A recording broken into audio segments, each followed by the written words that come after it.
ready to start.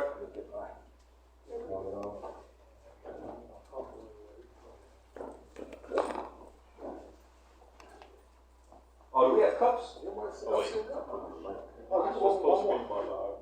Oh, you probably feel like 4 on that seat. Yeah, bit tight. I got me skinny brothers. Yeah, I'm sure. Sure? Yeah, you're welcome.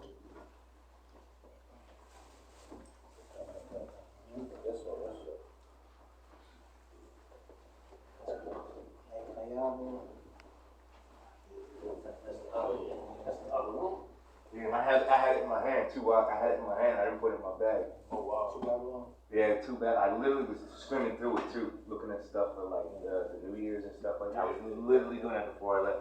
One of the last things I did. All right. Okay.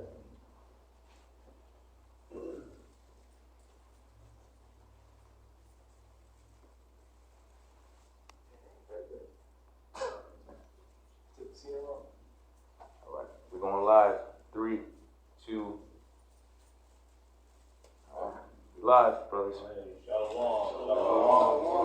Shalom. Prayers and honor and glory to Yahweh. Hallelujah, Ba'Shem Yahushai, Ba'Shem Kakadash. Any brothers want to open up, feel free. Oh, you get the line? Oh, yeah, no, The apostles and the elders of Great Millstone. And we are once again, the New Year's ending is here, the last day of the year turn up, and we want to still like add fuel to the fire. And we want to make sure we doing our just due for Yahweh Shemel Shah. And we got great examples that have been leading the flock for Yahweh Shemel Shah, which is our apostles, from Apostle Tahar, Apostle Gabar, Apostle Bakar, Apostle Ramla, and all the elders that's from Connecticut. Elder bishops. Yeah. Elder bishops. Yeah. And they've been holding the baton, and they passed the baton to us, and we've been pushing it mightily for Yahweh Shemel Shah. So, Salakia, so anybody want to come out with words? Yeah, kind of, I got it. This is going to be Luke 21 and 27, and then it says, and then shall they see the Son of Man coming in a cloud with power and great glory. Yeah, so after all the prophecies are fulfilled, for example, like the MOTV, Jacob's trouble, all hell breaking loose. Yahushua is going to have to get his elect, That's when Yahushua will come back. The Lord will send back, the Lord Yahweh will send back Yahushua on the earth, the Redeemer's elect, and to as well, gain what the scriptures speak about the many crowns. The Lord Yahweh said that's him conquering all the other nations. So it says, verse 28, and when these things begin to come to pass, then look up and lift up your heads, for your redemption draweth nigh. Yeah, that's why we be seeing signs in the heavens. We be seeing the chariots. But it says, I believe 2022 has been basically like a whole bunch of so-called UFO sightings. Esau causing so-called the chariots. UFOs, unidentified flying objects, whatever. Yeah. Which, hey, at the end of the day, Esau knows, those are the chariots of the Lord. That's why, he sent down, he sent his fighter jets after them, try to take them down, try to shoot them down with missiles, but it's that one video where, the missile hit the chariot and then completely dissolved. Yeah. Like the missile dissolved, like the chariot was still, it didn't even move. Yeah, Esau. Can't even keep up with them. Yeah, another thing is, that's a good point too. The chariot went so fast that, the fighter jet got completely smoked. And it's another story, basically. 2 fighter jets went after a chariot, and then those 2 fighter jets never came back. So, Yeah, that shows you. Yeah, Esau is going to try to do whatever he can to, combat against both sides, which, there's nothing he can do. All right, it's already written, all right, in the scriptures that, even though Esau is going to try that Space Force, we got the power of the sword and everything, all right, he's not going to overcome the power behind our shot. Who's got it right now? Who's got a precept? Yeah, precept? Okay. Yeah. 2 Ezra 13, verse 1. When it came to pass after 7 days, I dreamed a dream by night. And lo, there arose a wind from the sea, that it moved all the ways thereof. and I beheld, and lo, that man waxed strong with thousands of heaven. That's your hour shot, huh? Alright, read it again. Verse 3, and I beheld, and lo, that man waxed strong with thousands of heaven. Yeah, it tells you about in the book of Jude that the Lord is gonna come with 10,000 of his saints. Alright, so that's your hour shot that he's talking about. And who you beheld, who you saw. Alright? And when he turned his countenance to look, all the things trembled that were seen under him. Yeah, everything, because he created everything, so everything that saw him, it feared him. And you're gonna learn to fear Yahweh Shah when he come back. And like he tells you in Revelation chapter 1, where he said everybody, all kindreds wailed at his appearance. You're gonna shit and piss on yourself and drop dead. Verse 4, and whensoever the voice went out of his mouth, all they burned that heard his voice, like as the earth filleth when it filleth with fire. Yeah, come brother, you have to take it back over. It's still out there. Yeah, so kind of continuing on, it says, Luke 21:29, it says, and he spake to them a parable. Yeah, this is how Shai says, behold, the fig tree and all the trees. When they now shoot forth, ye see and know of yourself that summer is now nigh at hand. So like, verse 31, so likewise ye, when ye see these things come to pass, know ye that the kingdom of the Most High is at hand. Yeah, because all the prophecies are in the book. It's literally playing before our eyes. But you know, there's literally prophecies are about to happen. You know, that's right around the corner. For example, Jacob's trouble. You know, you got the MOTB. Hey, we're already seeing. You know, Esau. You know, making his way. You know, paving his way. You know, to put down the MOTB. You know, it says, verse 32. Verily, I say unto you, this generation shall not pass away till all be fulfilled. Yeah, we're currently in that generation. You know, when all shit started, you know, breaking loose. You know, when Yahushua's return. Yeah, and just to back you up, I got the Matthew 24, verse 6, and it says, and ye shall hear of wars and rumors of wars. See that ye be not troubled, for all these things must come to pass, but the end is not yet. For nation shall rise against nation, and kingdom against kingdom. And there shall be famines, pestilences, earthquakes in diverse places.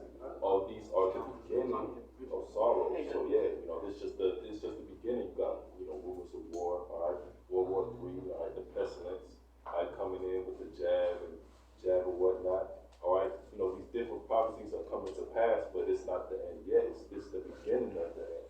All right, because what has to happen, all right, that Quran, all right, it's got to come to pass, man. Yeah, then you know, there's gonna have to be, you know, an hour temptation. You know,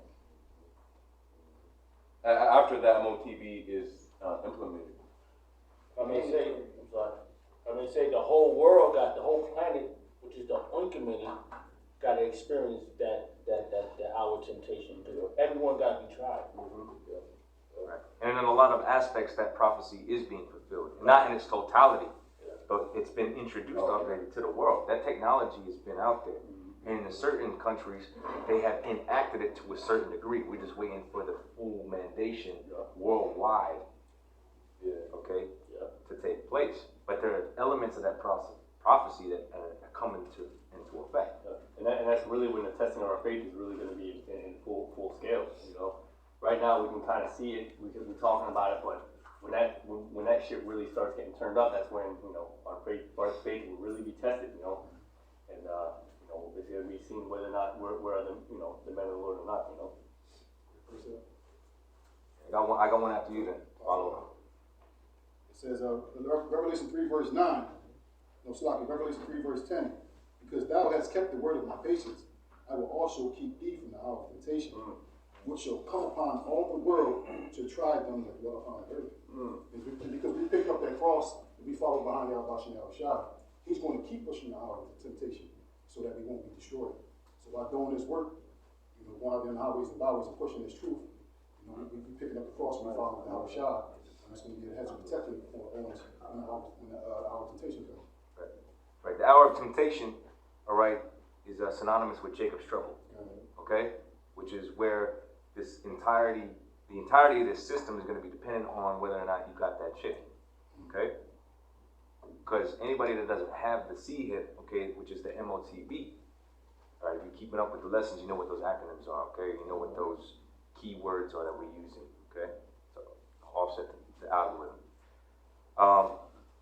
You understand that the entire system is going to be based upon and whether or not you're participating within said society if you have that mark, okay? The C hip, okay? That's a social credit system that they're trying to put into place, which we have examples and C examples where that already exists, all right? And they implemented certain aspects of it during this whole, scandemic, if you will, with the QR codes, right? You had to be validated, verified, if you will, into being able to be into certain venues, certain clubs, certain restaurants, certain aspects of society. You were basically, if you didn't have a negative result, or if you weren't able to authenticate whether or not you had one of however many doses they want you to take, then you were rejected at certain locations. You were not permitted access to certain places, all right? Which is all a forerunner for what they want to do with the seed. What people don't understand is, with the jab and whatnot, it's not nearly as extreme as what's going to come to pass. Right. All right, with that. Sure. Right. Yeah, man, because with the corona, you saw, it's going to be a point where, some people know how to make, their way around, like some people have their own land. Like, can I say something real quick, brother? The same thing that they introduced this idea already that if you are an anti-VAXer, you were responsible for death. You were considered a murderer. Yeah. So they've already got the narrative that if you don't comply with their system and their way, then you are essentially these different things that they're saying in the media, So you got to take that into account, that they've already got that stigma out there that if you are non-compliant, then you are part of the problem. You're part of the problem. You are to be outcasted. You are to be ostracized, okay? And ostracized means you are actually set from society. You are set apart from society and from participating in said thing. So you know that we're going to be considered those outcasts, and anybody that's non-compliant is going to be considered an outcast, or a troublemaker, or a murderer, or whatever other stigma that they want to put and label people who are not participating in their agenda. I just want to make sure that's fully established, because we already seen those elements put into effect. Everybody was treated as a second-class citizen. If you didn't want to do that, you got a label of anti-you-know-what on you. So you're already stigmatized. Because you believe in natural immunity, you believe in holistic methods, you believe in the scriptures, now you are all of a sudden deemed a threat, a problem, an issue. This is how they're going to come against the Israelites, especially those who teach the truth. So I didn't mean to break your point, but I in the spirit, just wanted to establish that. Go ahead.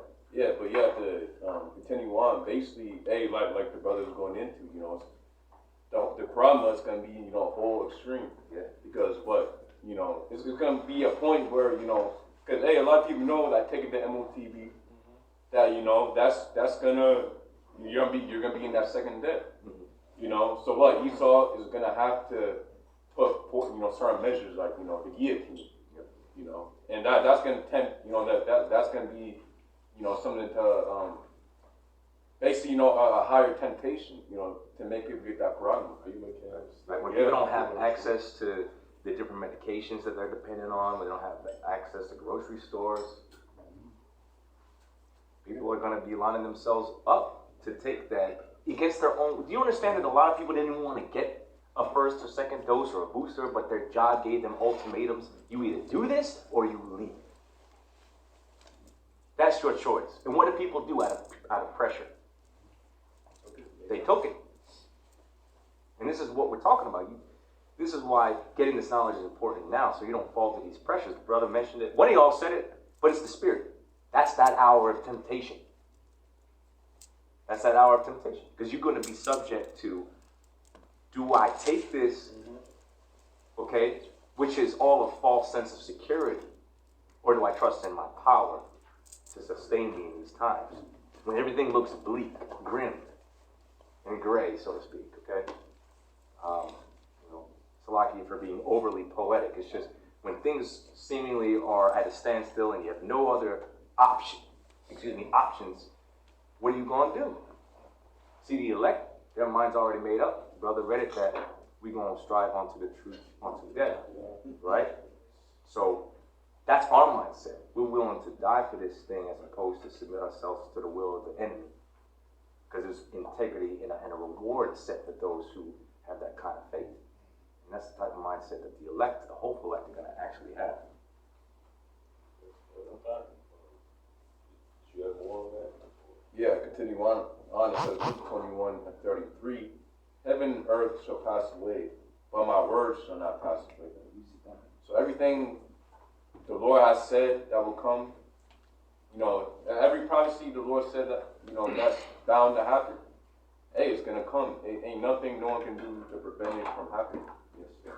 It says, verse 34, and take heed to yourselves, lest at any time your hearts be overcharged with surviving and drunkenness and the cares of this life, and so that they come upon you unawares.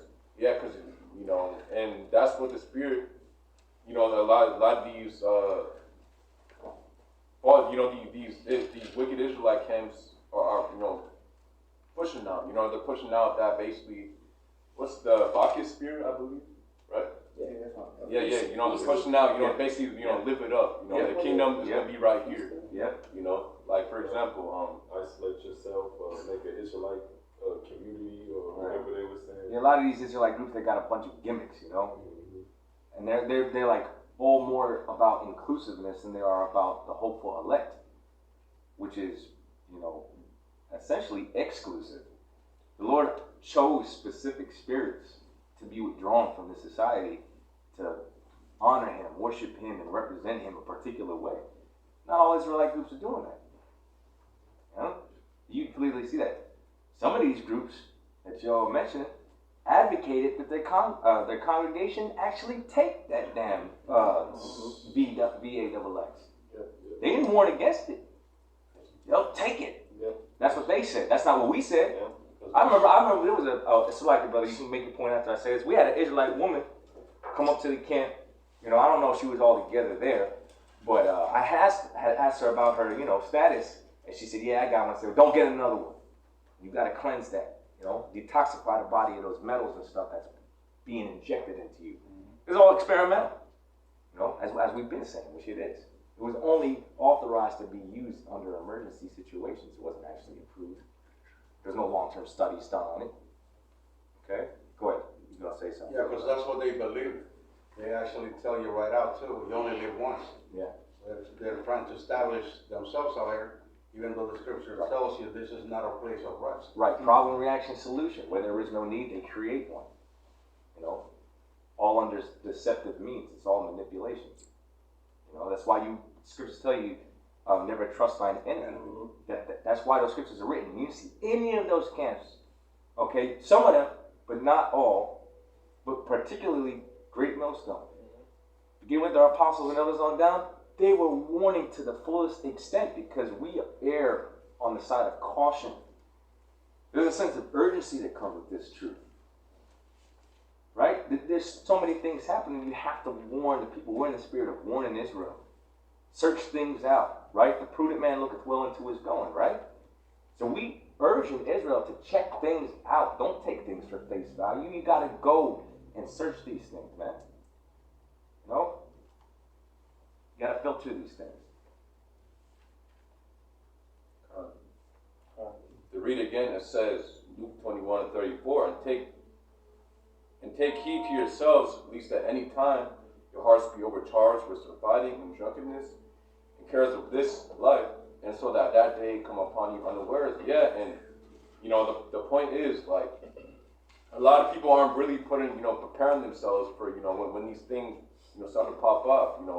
Again, these a lot of Israelites are in that spirit of trying to live it up, and basically treating this kingdom like it's their kingdom, like it's the next come up. They say it wasn't for Yahushua. But really, man, by actions, is and the word, what they say, that doesn't match up,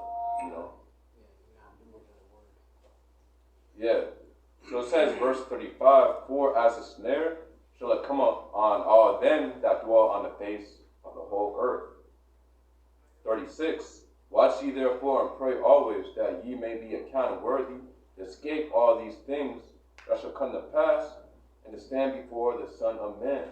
Yeah, and pray, you got to pray that you're worthy, to escape these things, but you also got to show forth to Yahweh Shem Shai, because you got to keep his commandments. You got to do what he said to do. You can't just say, I'm waiting for the day of the Lord, but you're not, preparing yourself, for, when all things, break loose, all hell breaks loose, and, when Yahweh Shai comes back. Because, Yahweh Shai is looking for the blameless. Yahweh Shem Shai is looking for the blameless, the ones who are basically without God. You're not looking for, fucking unclean ass niggas, being up in this areas. Yeah. Well, you just read circulating and the cares of this life. Now the word goes back to the Greek. All right. It says karpale, which means the giddiness and headache caused by drinking wine to excess. So it's excessive drinking, partying, and America's got a big party spirit. Especially today. Come again? Especially today. Yeah. Tonight. Yeah, it's a form of, and that's the thing, like, people live for these particular so-called days that they consider holidays, they're really wicked days, but they're in that spirit of mirth and joy and over excess, especially in terms of drinking, right? This whole weekend for them is going to be about partying, drinking, committing all types of forms of banqueting, right, forms of wickedness. They're not concerned with the time of the end at all. They're concerned with how they can fill themselves up and feed the flesh and all that. Reveling in the freaking pleasures of life. So just like the brother said, the Lord ain't looking for that type of individual. The Lord is looking for those who are actively seeking him out and more concerned with the time of the end and making urgency and getting themselves right for when the Lord comes back. Because we're looking to be acceptable on the side of the Lord. Because the Lord is the one weighing our hearts and measuring our spirits. So we doing our best to keep ourselves clean, and we have a particular mindset. So when we do drink, right, brothers drink, there's nothing wrong with that.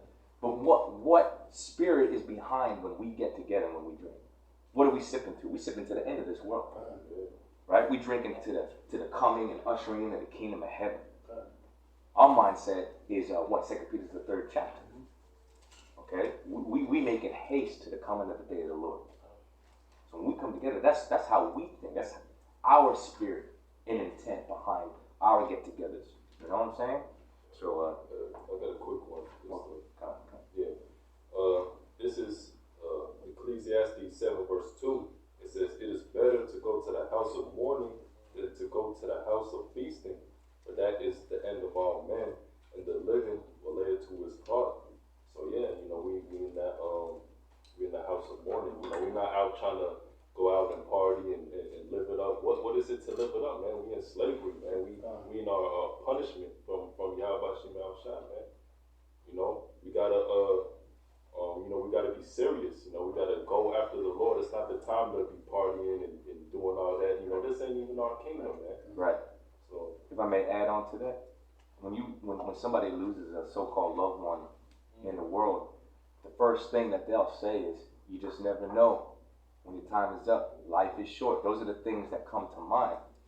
So in that spirit, they start considering life. They start considering their ways.